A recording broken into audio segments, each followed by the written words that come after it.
Como vão ficar os incentivos fiscais aí depois da reforma tributária? Vão acabar? Vão acabar mesmo?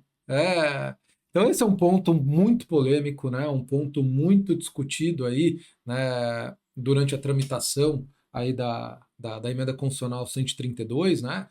E eu quero vir aqui esclarecer alguns pontos, falar sobre isso, né? Eu acho que é um assunto importantíssimo essa questão dos incentivos fiscais. Então fica aqui comigo nesse vídeo, esse vídeo é importante, né? Eu sei que você tem essa dúvida, né? Vamos detalhar, vamos discutir um pouco melhor esse assunto. Mas não podia faltar, né, o nosso combinado, né? Eu sei que esse é um assunto importante, eu sei, né, que você tem essa dúvida, você está aqui nesse vídeo, você tem essa dúvida, né? E vamos combinar. Se ao final do vídeo esse vídeo te ajudar de alguma forma, você gostar, vamos dar o like, né? Vamos dar o like. Não aceito aqui ninguém que goste do vídeo sem dar o like. Gostou, dê o like. É super simples, é só tascar o dedinho ali, né? E obviamente, se você não está inscrito ainda, pessoal, me dê essa honra. A gente aqui da Academia da Reforma Tributária fica muito feliz, né, quando você se inscreve e ainda melhor, ativa o sininho, porque toda semana, né, a gente vem gravando aqui vídeo toda semana, você vai ficar sabendo. Publicamos, você vai ficar sabendo, vai receber uma notificação, pronto, vai lá e assiste, e pronto, se intera aí de assuntos importantes sobre a reforma tributária. Mas vamos, falei demais, vamos rodar a vinhetinha, né, e vamos falar sobre incentivo fiscal. Vinhetinha aí na área.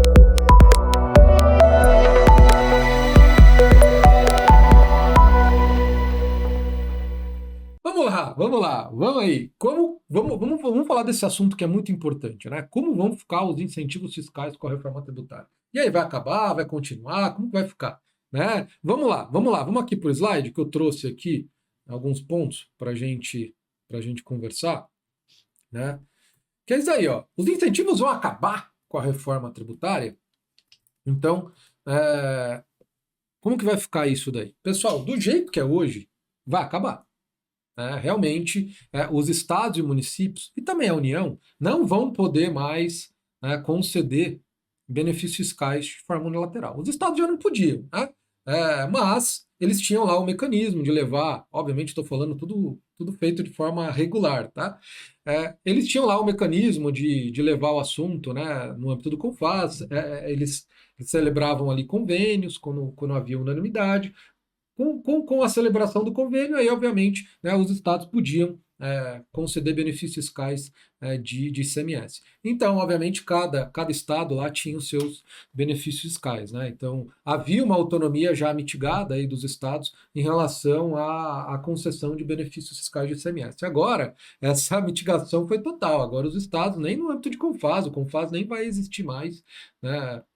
Depois ali de 2033, então os estados não vão mais poder conceder benefício fiscal no contexto do IBS. Da mesma forma, os municípios. Os municípios, né, eles não vão poder mais conceder benefício fiscal como ele faz hoje, né? Envia lá para a Câmara dos Vereadores projeto de lei para conceder ali um benefício fiscal de ISS.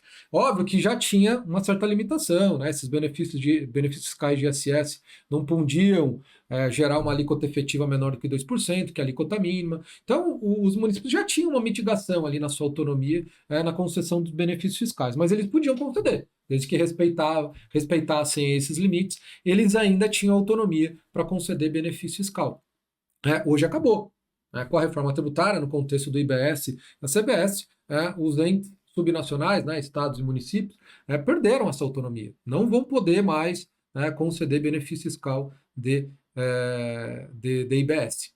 Mas então acabou o benefício fiscal, o tratamento diferenciado acabou? Não. A questão é, cada estado e cada município não vai poder mais conceder de forma individual. Na verdade, você vai precisar alterar o texto constitucional, sei lá, se você quiser ter uma alíquota reduzida, ou incluir uma nova situação de isenção, ou um novo regime específico, ou criar um novo regime diferenciado, precisa alterar o texto constitucional. Ou alterar a lei complementar. Se houver já essa previsão, por exemplo, você quer incluir um novo alimento na cesta básica nacional. obviamente você não precisa alterar o texto constitucional, basta se alterar a lei complementar, alterar lá o anexo, né, que define os alimentos que vão compor a cesta básica, e incluir lá esse alimento. Ok, mas você vai alterar a lei complementar. E, obviamente, essa lei complementar retira um fundamento de validade diretamente do texto constitucional, que permite que o legislador complementar delimite ali os alimentos, na cesta básica nacional de alimentos, que serão tributados com alíquota zero. Né? Mas se você quiser criar uma nova hipótese de alíquota reduzida, por exemplo, uma nova hipótese de alíquota reduzida. Sei lá, quero incluir os serviços cartorais, né, registrais, como alíquota reduzida de 60%. Você vai precisar incluir isso, alterar primeiramente o texto constitucional e depois, obviamente, alterar a lei complementar. Então, obviamente, fica de forma concentrada agora. Quer prever um novo tratamento diferenciado para algum serviço, para algum bem, precisa alterar a Constituição ou, em última análise, a lei complementar, caso já haja essa previsão mais genérica no texto constitucional. Ok? Então vamos lá, eu trouxe aqui mais alguns questionamentos sobre esse assunto. Isso não fere o Pacto Federativo, né? Porque quando fala isso, você está mitigando a autonomia legislativa aí dos entes, na hora de conceder benefício fiscal, tanto de ICMS quanto de ISS. Alguns alegam, que essa mitigação de autonomia, fere o Pacto Federativo. Você está, obviamente, centralizando certas questões, precisa alterar o texto constitucional, ou é a lei complementar. Quando eu falo lei complementar, é a lei complementar nacional, que institui o IBS e CBS, o que vai instituir o IBS e CBS. Então você retirou a autonomia. Isso é fato. Você retirou a autonomia legislativa. A questão é se essa autonomia legislativa fere o Pacto Federativo. Alguns vão entender que fere, outros vão entender que não fere. E aí, obviamente, pessoal, há toda uma discussão em relação a isso. O meu entendimento pessoal é que não fere o Pacto Federativo. Na verdade, o que fere o Pacto Federativo é a situação que a gente tem hoje, uma situação de guerra fiscal, cada estado concedendo seu benefício fiscal, muitas vezes sem estar amparado em convênio do CONFAS. Isso gera realmente problemas nocivos do nosso sistema tributário, gera complexidade, porque cada estado, tendo essa autonomia de conceder benefícios fiscais, acaba gerando muita complexidade. O município nem se fala, porque aí você extrapola aí para mais de 5.000 municípios, então aí a complexidade é gigantesca. O que o legislador constituinte derivado, pessoal, ele escolheu? Ele teve que fazer uma escolha. Um trade-off aqui entre simplicidade, que é um princípio tributário, e a questão da autonomia. Quanto mais autonomia eu dou para os entes, mais complexidade eu gero no sistema. Então, esse é um ponto que a gente tem que se preocupar. Você quer muita autonomia, então, obviamente, se prepare para ter um sistema hipercomplexo, como que a gente tem hoje, com guerra fiscal, enfim. Óbvio que você poderia criar mecanismos para mitigar essa questão da guerra fiscal, essa complexidade, você teria mecanismos. Mas se escolheu aqui, obviamente, uma certa perda de autonomia dos entes, para a gente, obviamente, criar um sistema tributário mais simples, com uma legislação nacional, inibir essa questão dos incentivos fiscais, porque também tem um outro motivo, A questão dos incentivos fiscais, pessoal, não é somente a questão da complexidade. A questão é que, a partir do momento que eu concedo incentivos fiscais, que eu começo a dar muito tratamento diferenciado, isso gera distorções na economia. Mas eu não vou discutir isso daqui. A gente até pode discutir isso num outro vídeo, essa questão das distorções alocativas que os incentivos fiscais geram no nosso tema tributário, perda de neutralidade, enfim. Então, mas a questão aqui é: vamos retirar essa autonomia a favor de a gente ter um sistema mais simples. Então, houve aqui uma escolha. Vamos diminuir a autonomia,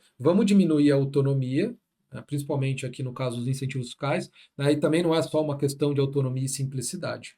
Também tem outras questões ali de que incentivo fiscal, usar o IVA usar a tributação sobre o consumo para elaborar política de desenvolvimento regional não é a melhor saída. É melhor fazer isso pela despesa, né, pelo orçamento, pela destinação de recursos. Mas, enfim, aí essa é uma outra discussão. Tá? Então, essa é uma pergunta que tem alguns que entendem de uma forma, outros entendem de outra, aqui eu só falei meu entendimento pessoal, tá bom?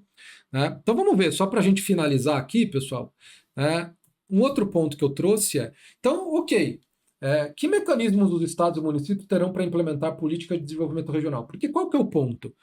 Vários estados, pessoal, só conseguiram atingir um desenvolvimento socioeconômico usando incentivo fiscal. Então você pega estados do Nordeste, estados do Norte, a própria Zona Franca de Manaus, que foi mantida, né, por questões políticas, porque a proposta original era acabar com a Zona Franca de Manaus, mas por questões políticas, né, se manteve ali a Zona Franca de Manaus. Mas os outros estados, né, estados do Nordeste, tem outros estados do Norte, Centro-Oeste, sempre se utilizavam, né, de incentivos fiscais para atrair empresas para o seu território. Empresas que espontaneamente, sem esses incentivos fiscais, não iriam se instalar naquela localidade.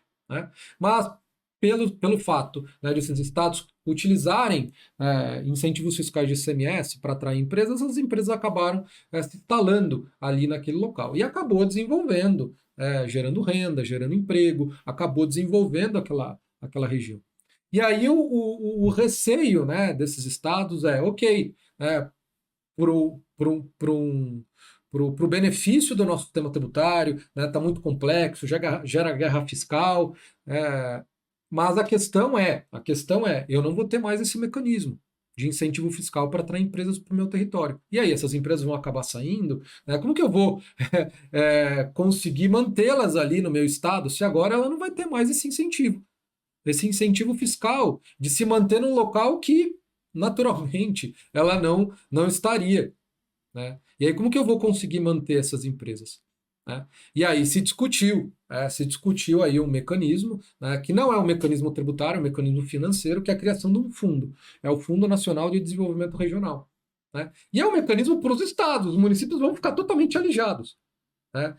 Os recursos desse fundo é destinado aos estados. Aí se os estados vão depois repassar para município, ou vão olhar para os municípios ali, né, aí é a questão dos estados. Mas os municípios não vão ter nenhum mecanismo. Nenhum mecanismo. Os estados vão ter aí o Fundo Nacional de Desenvolvimento Regional, mas os municípios não. Não há nenhum fundo análogo aí para os municípios. Para os estados se criou aí o FNDR, o Fundo Nacional de Desenvolvimento Regional, que a União vai transferir recursos, e aí os estados vão repartir esses recursos aí, né, e aí eles vão aplicar conforme bem entender, né? Em aplicar em projetos de infraestrutura, destinar ali para subsidiar empresas que geram bastante emprego, enfim, aí é uma decisão política aí de cada estado como que vai ser destinado a esses recursos que vão vir do Fundo Nacional de Desenvolvimento Regional, que a ideia é substituir a questão dos incentivos fiscais, que os estados não vão poder mais conceder. Beleza, pessoal? Então, eram esses pontos aí que eu queria tratar com vocês aqui nesse vídeo. E aí, aquele combinado nosso, né? Gostou do vídeo? Foi útil? Esse é um assunto importante, né? A gente não pode negar. A questão é, você gostou da forma como eu trouxe, né? Como eu abordei aí? Você gostou, pessoal? Tasca o dedo aí. Tasca o dedo que ele é importante. É importante saber que você está gostando, né? Você está gostando. Coloca aí nos comentários o que você acha, o que você pensa sobre esse assunto. É importante também. Né? Não adianta só tascar o like, é importante aí ter seu engajamento aí nos comentários. Ok, pessoal? E, obviamente, eu não podia deixar de pedir, né, novamente, se não está inscrito aí, se inscreva, né, venha se tornar aqui um acadêmico da reforma tributária. Ok, pessoal? Então é isso, espero que esse vídeo tenha sido útil de alguma forma aí no seu aprendizado da reforma tributária. Vamos ficar por aqui e a gente se vê aí no próximo vídeo. Tchau, tchau.